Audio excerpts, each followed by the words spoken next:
Yeah, first off, before we start, please note we were able to run off some copies of the Children Armed Conflict Report, so there's some copies at the back. So please take a second.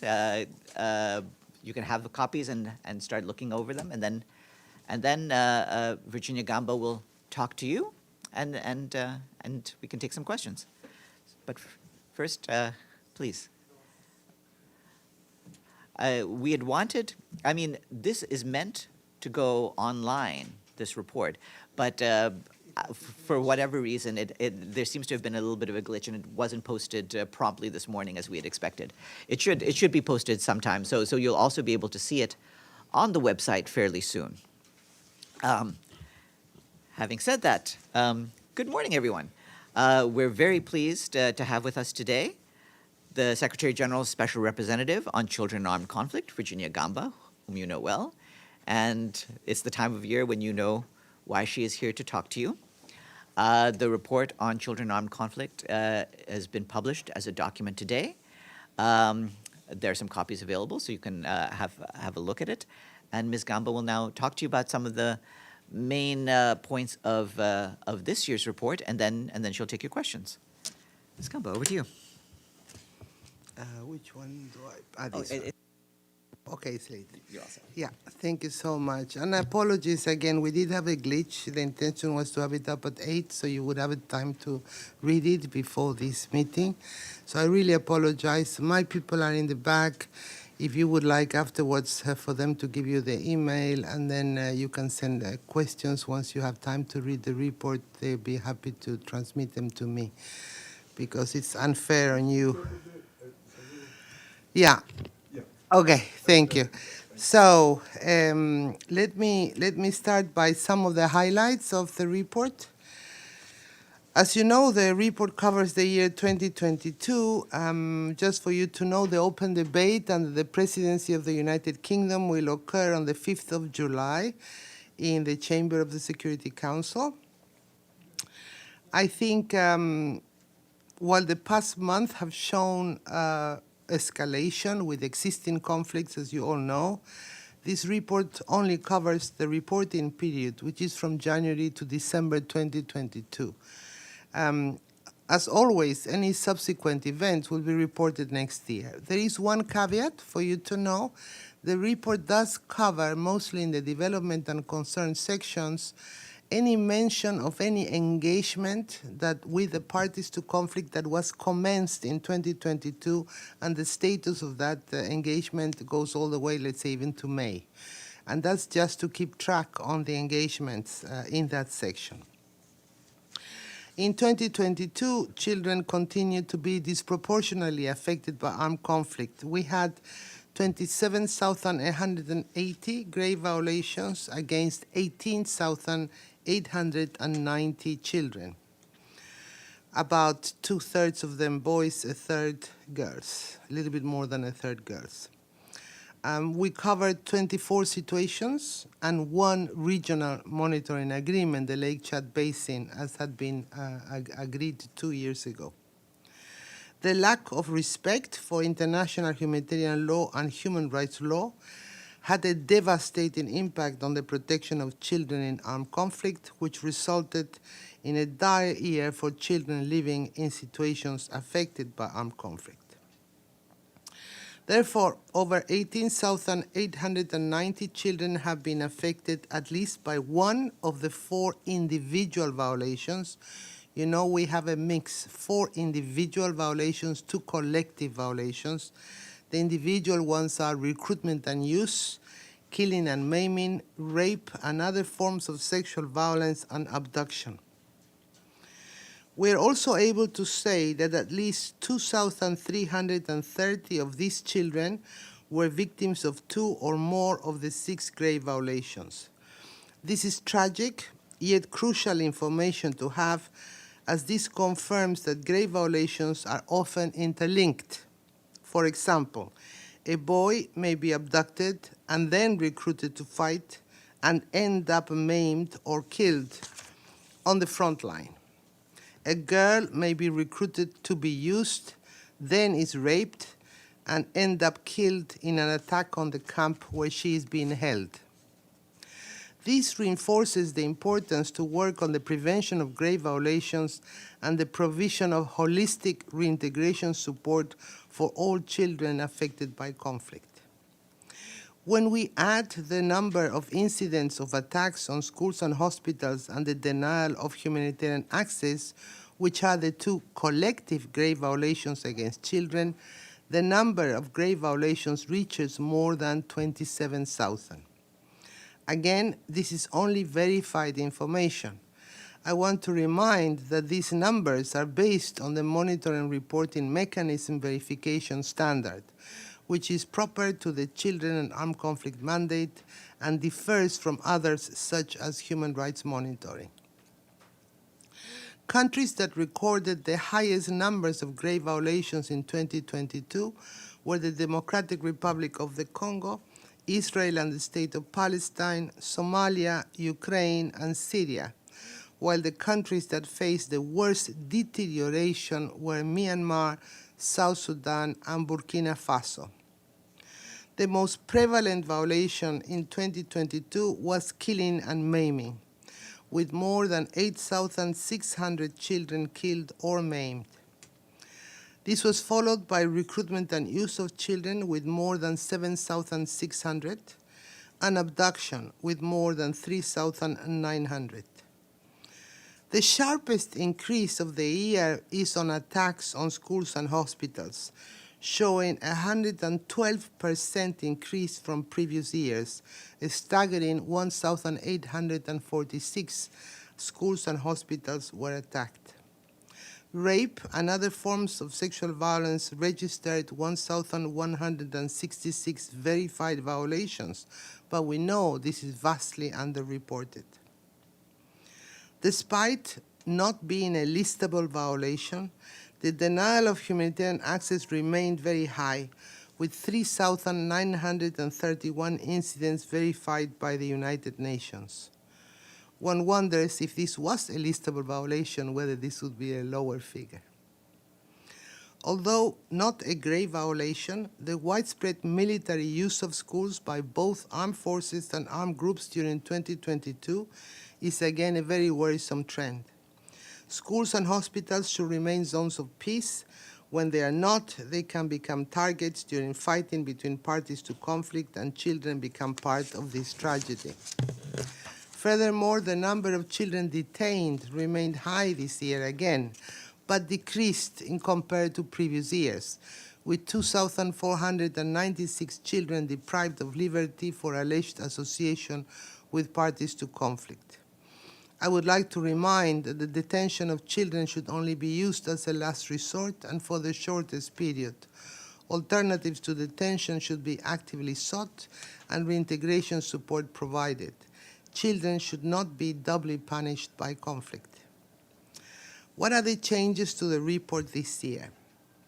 In Ukraine, the Secretary General decided to list the Russian armed forces and affiliated armed groups under Section B of Annex 2 for attacks on schools and hospitals and for killing of children, in particular through the use of explosive weapons with a wide impact area, including shelling from heavy artillery, multiple launch rocket systems, missiles, and airstrikes in populated areas, which resulted in a very high number of casualties and the destruction of infrastructures.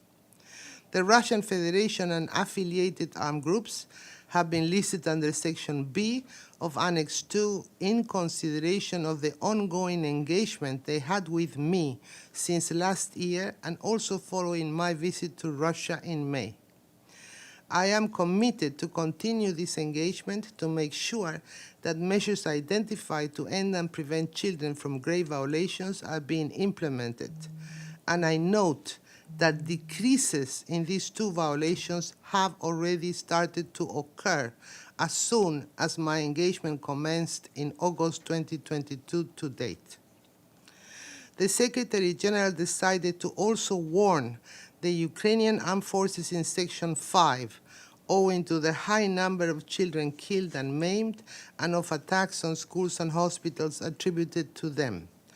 while we are aware that Ukraine's military actions are in response of Russia's aggression, the CAAC mandate applies to all parties to conflict and whether grave violations are committed during offensive or defensive operations.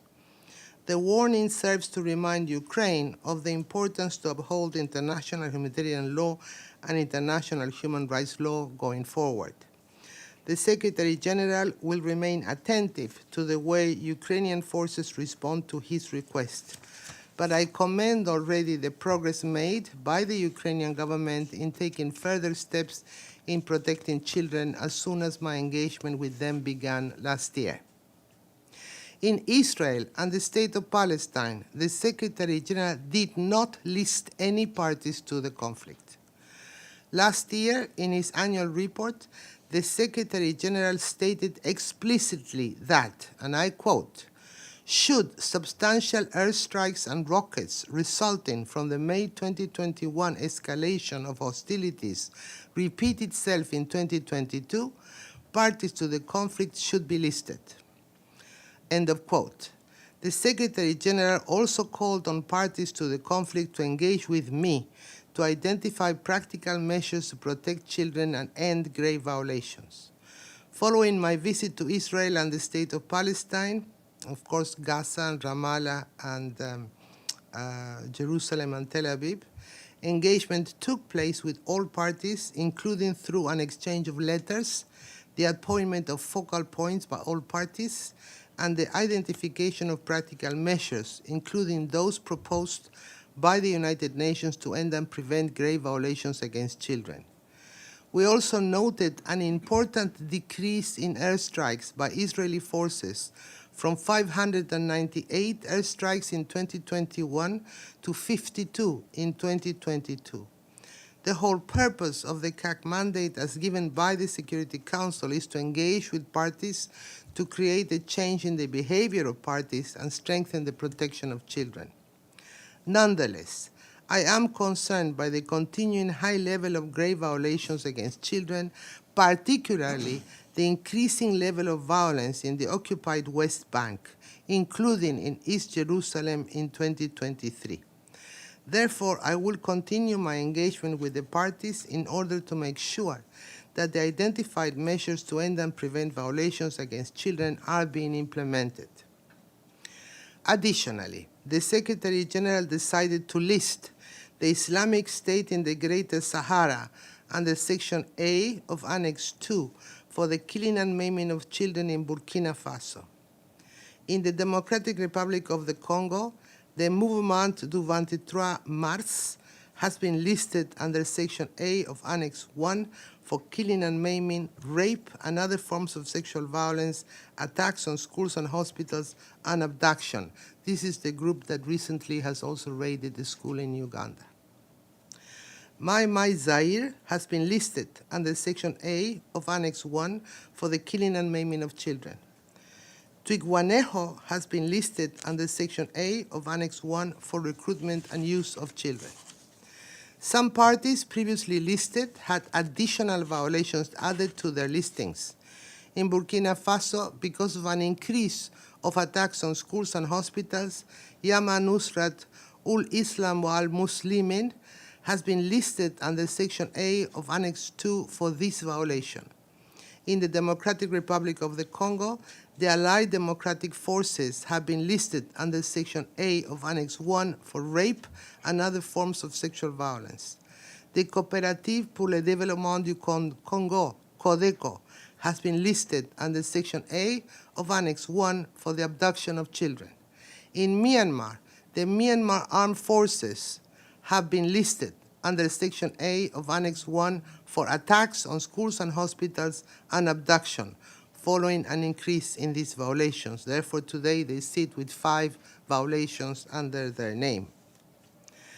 We also had some delisting, not much, but some delisting in the report. In Iraq, the Popular Mobilization Forces have been delisted for the violation of recruitment and use of children owing to a decrease in this grave violation attributed to them and the signature of an action plan to prevent the recruitment and use of children. I will be following this with a personal visit in November. Additionally, India has been removed from the agenda of CAAC, following concrete engagement with my office over the last 2 years.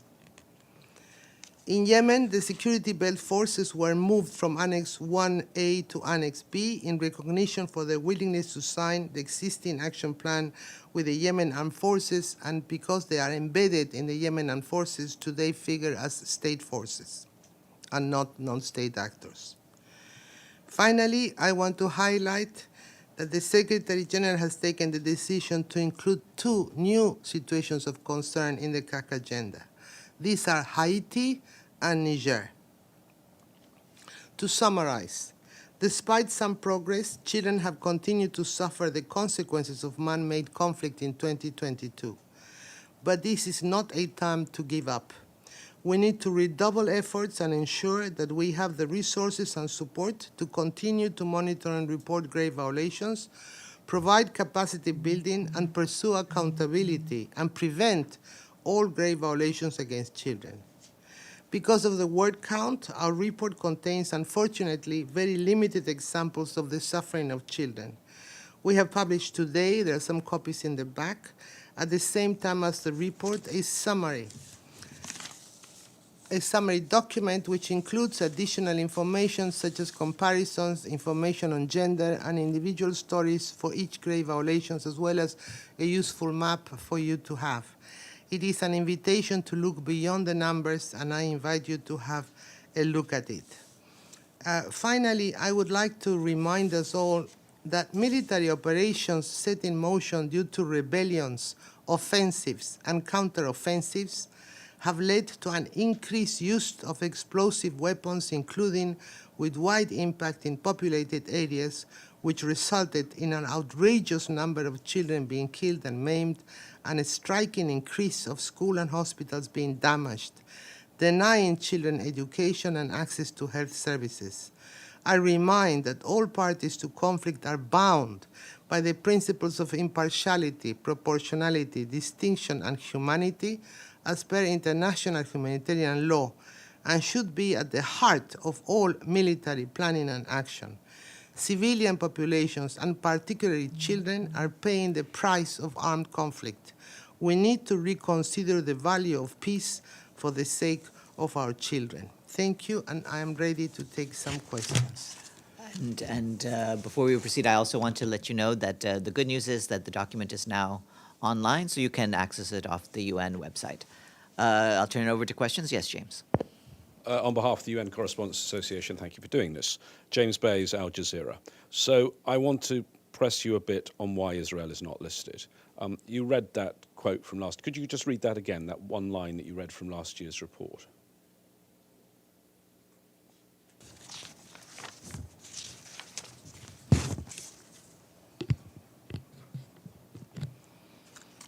Should substantial airstrikes and rockets resulting from the May 2021 escalation of hostilities repeat itself in 2022, parties to the conflict should be listed.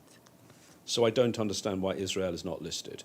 There was another conflict in Gaza in 2022. The total number of deaths is less because the conflict in May 2021 was 11 days long. The conflict in August 2022 was 3 days long. But Israel did exactly the same thing. It fired indiscriminately, bombed indiscriminately, and killed children. I don't understand why you don't list them. You made a clear warning, and then you wimped out. I think it has to do with both the engagement and the numbers. There were specific requests in Section 5 of last year, which was to engage on prevention efforts by all 3 parties to conflict, Hamas, Jihad Islamic, Palestinian Islamic Jihad, and Israel forces. That engagement did occur, and by December, all sides had agreed to exchange letters with me with the provision of certain measures that they were willing to start putting into place as soon as the new year started. But letters don't save children's lives. You know what's going on this year. I know this only covers 2022. Israel's already killed 27 children this year. Well, this is why we're very worried. As we said, we're very concerned at an escalation that we're noticing this year. But for last year, we have to recognize that between 2021 and 2022, there was a decrease in both the killing and the maiming of children. The killing of children was halved between 78 to 42 last year. And like I said, the airstrikes reduced from 598 to 52. With these figures, the Secretary General had to stay true to his word. But I still don't understand. They are still killing children in huge numbers.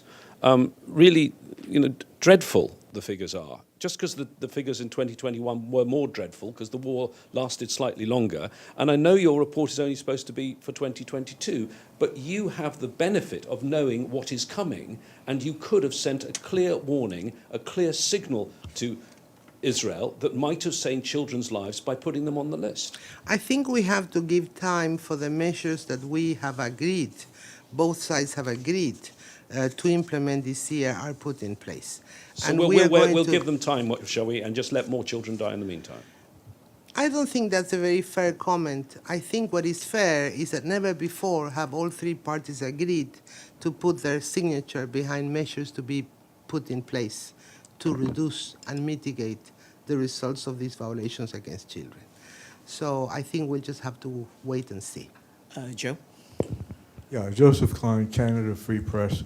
I just want to get a little more granular here in defining the age range that encompasses the children that you are reporting about.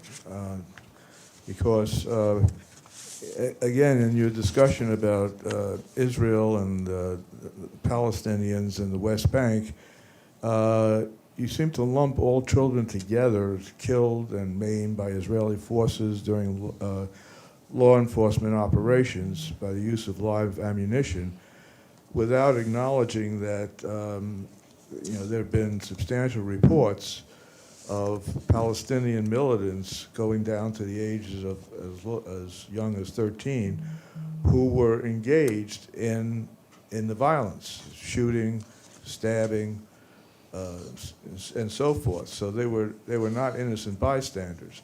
So I'm wondering to what extent you were able to drill down to see whether and distinguish between children who were innocent civilians versus those who were actually perpetrators and were involved in the exchange of gunfire that occurred, for example, in the West Bank. Well, this is something that is, in a way, at the heart of our mandate. For us, the definition of a child is from 0 to 18 years old. And a child is a child is a child, including when they are perpetrators of violence. This is why, when we talk about the best principles on detention or deprivation of liberty of anyone between 0 and 18, this is why we advocate very much against things like the death penalty for perpetrators that are children in some situations, like recently in Somalia, in Puntland, where 4 of them were sentenced to death. We say a child is a child. They should be put through juvenile courts. They should be tried as children when they're found to have been guilty. We cannot make a distinction between children that are fighting against armed forces. We think it's regrettable. We understand the situation. We've had this in many situations.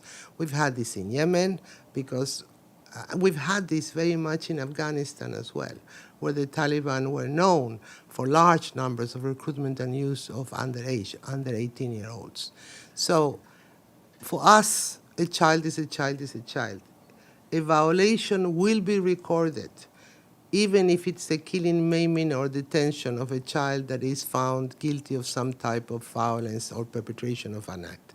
There are and there is information in the annual report at times, like I said, we have a problem with the word count, that specifies if a child was maimed when that child was in the course of attacking with a knife somebody. So we do try to give some nuance to this. But wouldn't it have been helpful to at least acknowledge in the paragraph where you're mostly criticizing Israel for carrying out law enforcement operations, to also note that they were met with rounds and rounds of gunfire from Palestinian militants that included children who were recruited. I know you make a general reference about recruitment, but don't you think in the context here that there should have been acknowledged about the dangers to children, again, going down as low as 13 or maybe even younger, yes. who were understand. recruited or who, on their own volition, put themselves in danger by participating in the exchange of fire and so forth? I think I know you received the report very late, but I really entrust that you will read all the paragraph from 85 to 100 that refer to Israel and Palestine, and you will see there are paragraphs appropriate for Israel, which are recommendations for Israel, but there is also paragraph appropriate to the Palestinian groups, particularly the PAG and Hamas, but also Palestinian authorities, on what is expected of them. And if it's any help in the measures that we have agreed, they are, as you know, confidential. Whenever we sign a joint action plan or there is an exchange of letters on measures agreed by both parties, I really worked very much on the issue of non-recruitment and use of children below 18 from both Hamas and PIJ. I also, for example, asked that no ammunition or weapons would be ever stored in any tunnel, let's say, underneath a school in Gaza, or be placed in such a way that any returning fire would invariably hit children. On the other hand, with Israel, there are mentions in the report already of the many activities and actions that they're prepared to undertake. Perhaps some of the more representative actions that they are prepared to undertake is to revise the standard rules or aggregate specific rules of engagement in special operations that would govern the use of live ammunition when the targets are suspected minors. Also, we worked very hard in trying to speed up the granting of medical permits of almost 3,000 violations attributed, or 1,800 violations attributed to Israel, are delays in the granting permits for children to leave Gaza for medical treatment. And in some cases, this results in death. And so we are working on trying to speed up the process of complying with permits. There are a number of measures that both sides have agreed to do. I have to say, though, I am very concerned, not just at the first 3 months of this year, what we're seeing mostly in East Jerusalem and in the West Bank, and we're keeping a very sharp lookout for these issues. I'm very concerned at the increase in the use of firearms by civilian populations. There seems to be an influx of illicit firearms, particularly in that vicinity. There seems to be a use of social media that we cannot get our head around, where children might be incited. And it is not clear who the main inciting agent might be. But I think this is happening.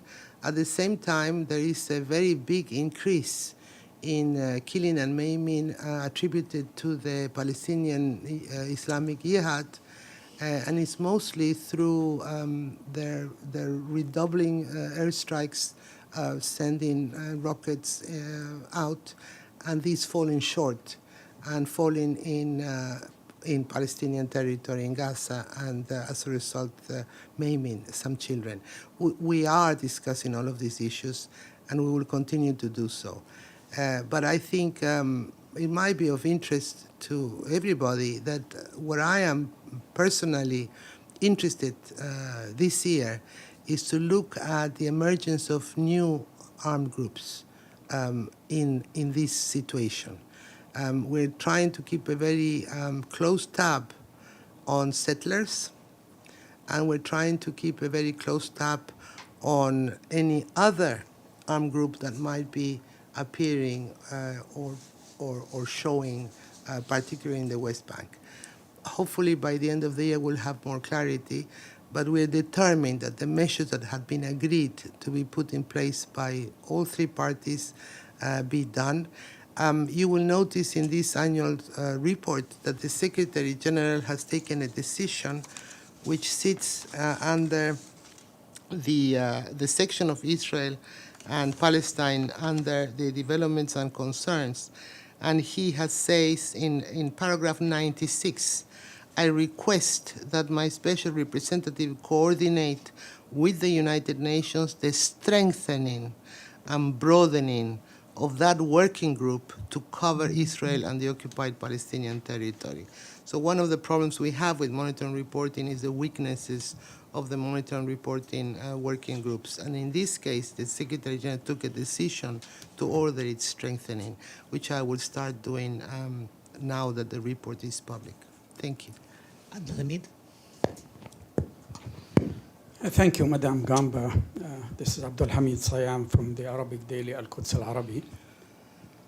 Last year, I asked you if you feel comfortable with this report not listing Israel and if you sleep comfortably at night seeing all these atrocities.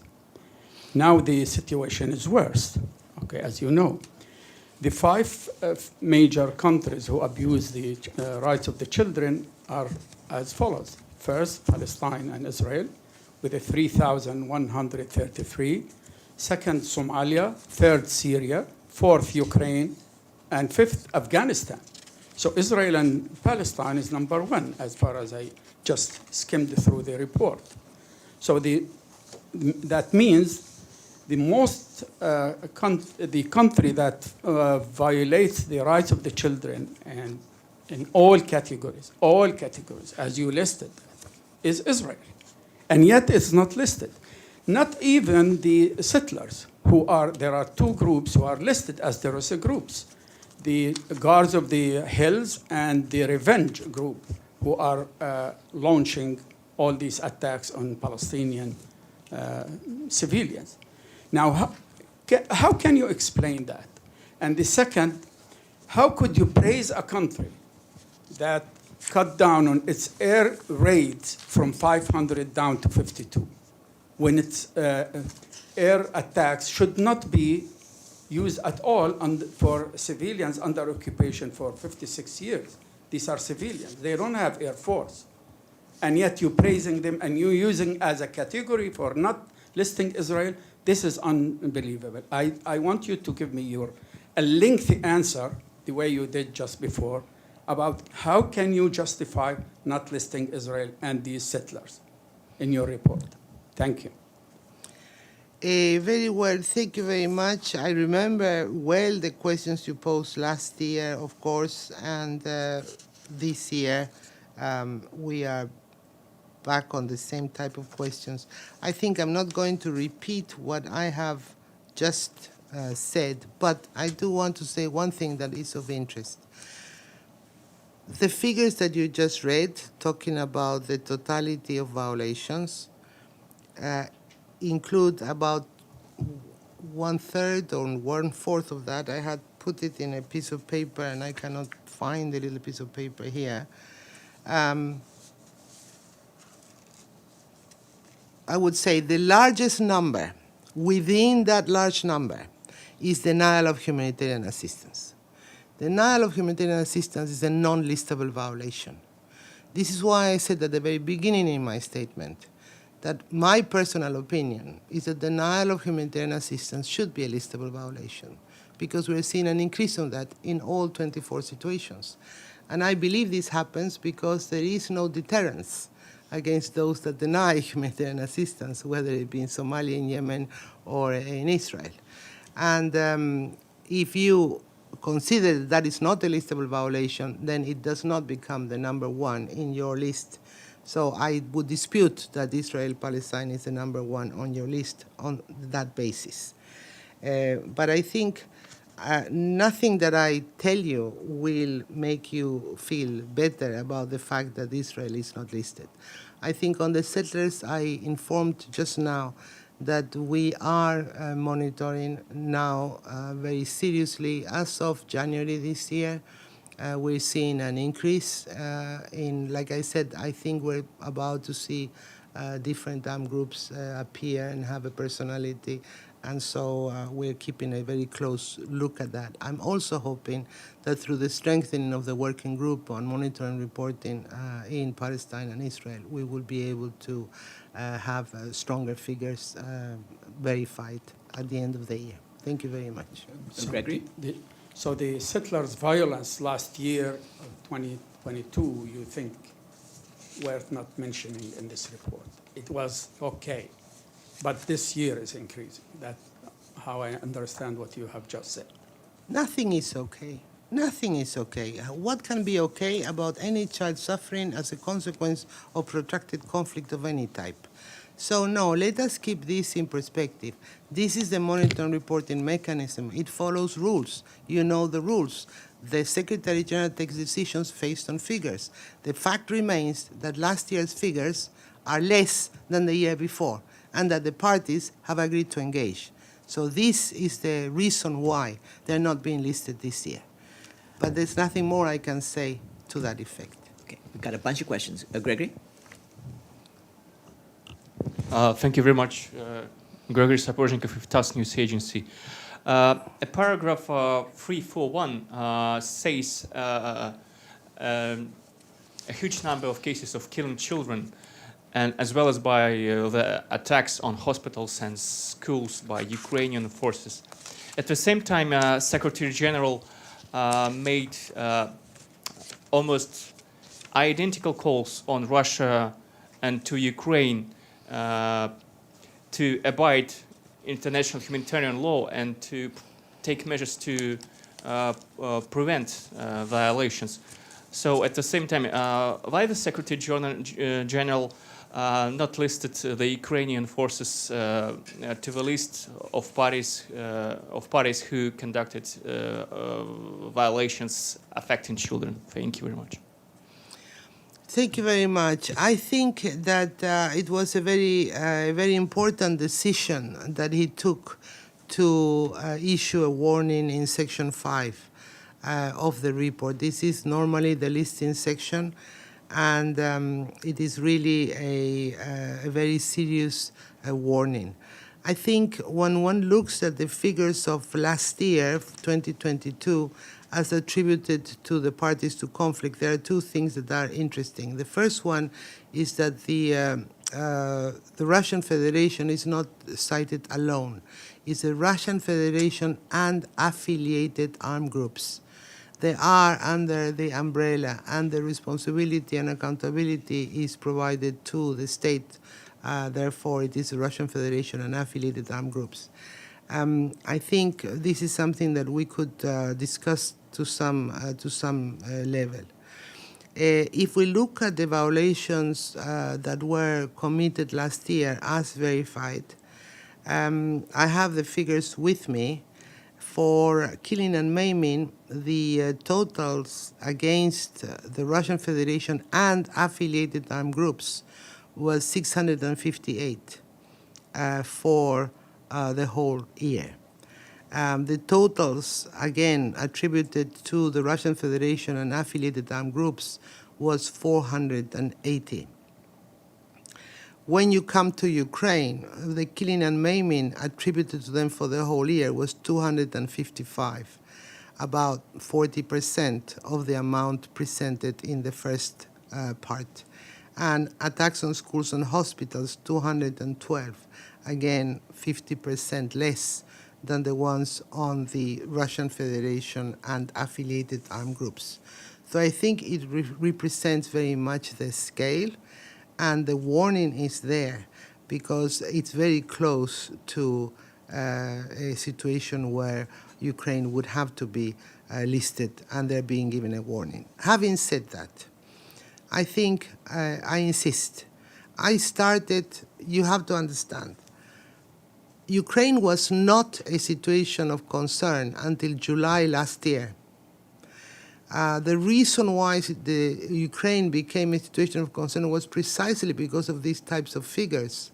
In the first 6 months of last year, before there were a situation of concern, already there were 386 children killed and maimed, and 386 schools and hospitals that had been damaged or hurt in the fighting attributed to the Russian Federation and affiliated armed groups.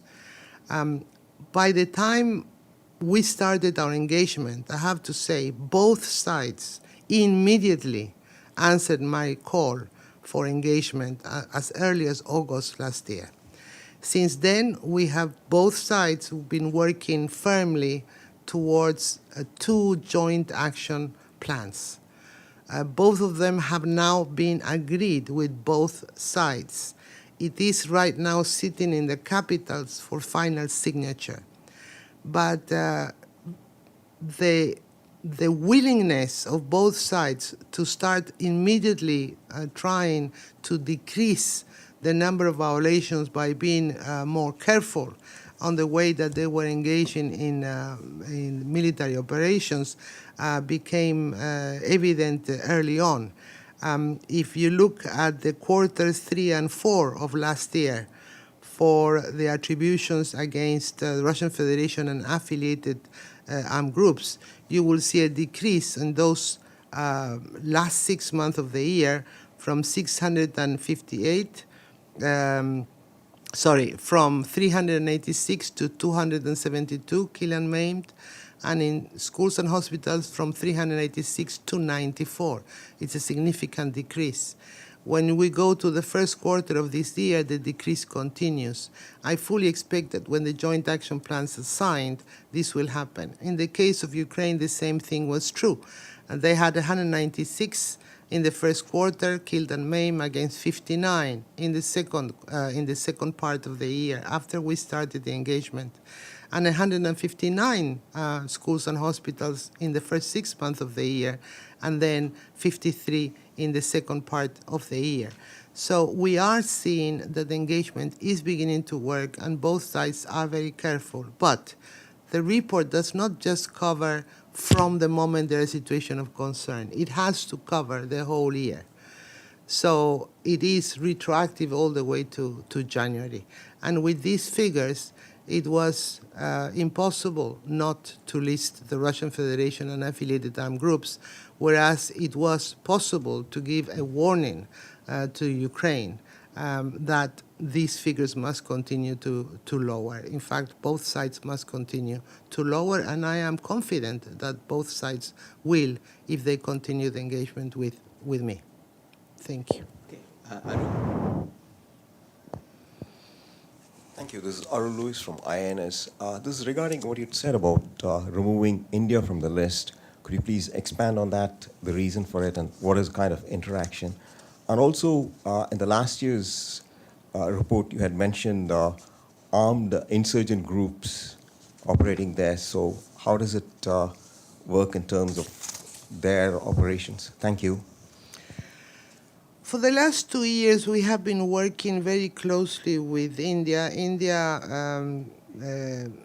decided to start a prevention engagement. As you know, it's always very difficult when you're in a situation of concern with no listed parties. There is no need or obligation to have a joint action plan to be able to consider a delisting because you're not listed. So all you have left is a prevention plan. And India came forth 2 years ago to our offices and to our people on the ground, the resident coordinator in Delhi, as well as the UNICEF representative in the country, and indicated that they were ready to start engagement to see if they can put in place measures that could be sustained through time that would allow for them to be removed. So the measures, some of them, like I said, we have confidentiality on the exact terms and roadmaps and date lines of actions in each one of our engagements with any party to conflict. But in paragraph 348 of the annual report, you can have a glimpse of the type of measures that had been agreed. Among them, I call upon India to implement the remaining measures identified in consultation with my special representative and the United Nations, including the training of armed and security forces on child protection, the prohibition of the use of lethal and non-lethal force on children, including by ending the use of pellet guns, ensuring that children are detained as a last resort and for the shortest appropriate period of time, and to prevent all forms of ill treatment in detention, and the full implementation of the Juvenile Justice, Care and Protection of Children Act and the Protection of Children from Sexual Offenses Act. Therefore, these are some of the measures that have been put in place.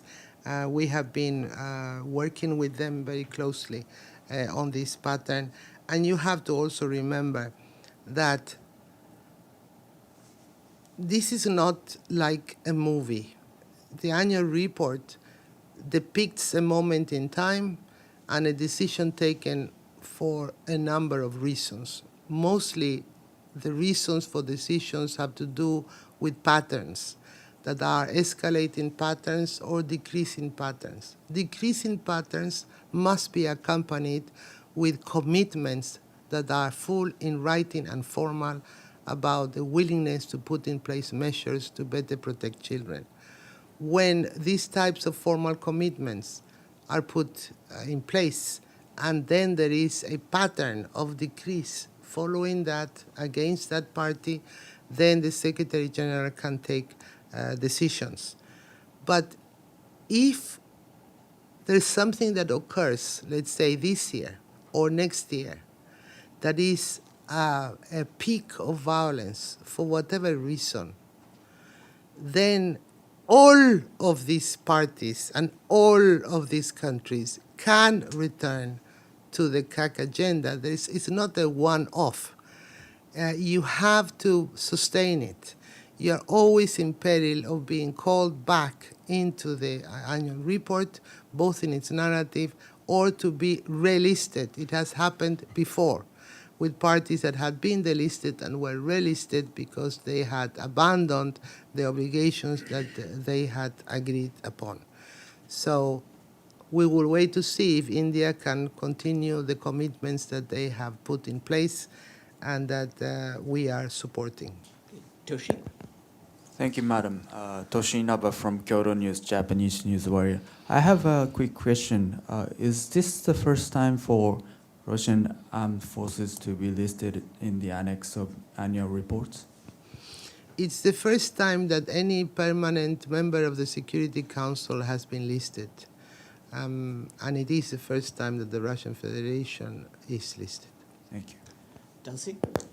Yeah, thanks very much. I have a couple of questions. You said you spoke to Russian officials, presumably on your trip to Moscow. Was it in May? Did you speak to anyone with the affiliated armed groups, i.e. Wagner Group? The affiliated armed groups are a motley group. It is not just Wagner Group, but also other militias and fighters, but also include Luhansk and Donetsk, Ukrainian pro-Russian groups, armed groups that had been operative there for the last 10 years, since 2014. So it's all of these groups affiliated. But I have not been able to talk to them, but we have given the responsibility, the accountability, and one of the discussions that I have had in Moscow was the absolute necessity for the Russian Federation to ensure a rollout of not allowing anyone to engage in any pro-Russian operations, even in the Donbass, unless they're trained on how to identify and prevent violations against children. And this is something that has been well understood.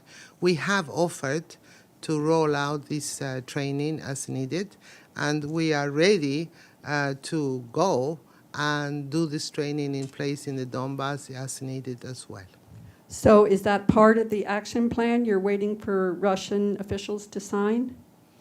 The action plan it's possibly one of the strongest joint action plans I have ever worked in, they have offered measures against all 6 grave violations, not just the 2 for which we were most concerned. And they have even gone over and beyond that, but by also offering to include the information exchange upon request by the United Nations on children displaced, including facilitation of timely, orderly, and safe return and reunification of children from the conflict zone with their families. And also they've offered to share information on children to be returned and reunited with their families, to share all of that with the United Nations as part of the plan, which was something that was over and above, because it's not a grave violation that we are concerned on. So I think they are absolutely determined that they are going to tighten up all the, particularly the training and the expectations. I read into this as well. If you follow the news in the last 2 or 3 weeks, you will have noticed that there was also a request from the Russian Federation, from even private security companies such as Wagner, to sign up as part of the to sign up to the military, to the Russian Federation proper military. I think this is important, because if they don't sign up, then they cannot be held to account through the military code of conduct. So I do think that there is an intention that we are seeing that is starting. Yeah. When are you expecting this action plan to be signed, and will it be made public so we can read it? We cannot, no action plan will ever be made public. It's part of the my office. I read you a part of that, but you have to understand that the action plans were finally, they were worked through many, many months of meetings, not just in Moscow, but also here in New York, in both parties.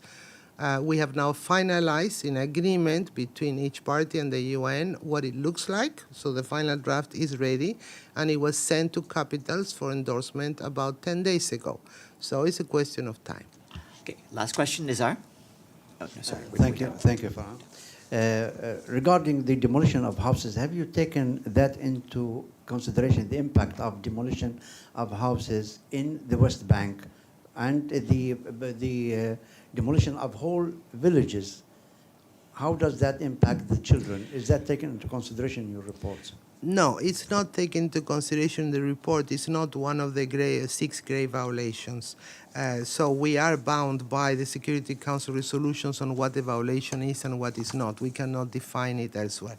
But if it helps, when I was there in December, I did advocate strongly, and I also talked a lot with the justice system in Israel to see what could be done to look into this issue and advocate. But it's not a grave violation. Can I have follow-up? Thanks. on No, Kashmir, please? we've had it for an hour. So Just a I'd like follow-up. to, you know, you've had a bunch of questions. I'd like once more to thank our special representative for children in armed conflict, Virginia Gamba. Thanks very much for your report, and everyone, come back around here, and we'll have our noon briefing in an hour. Thanks.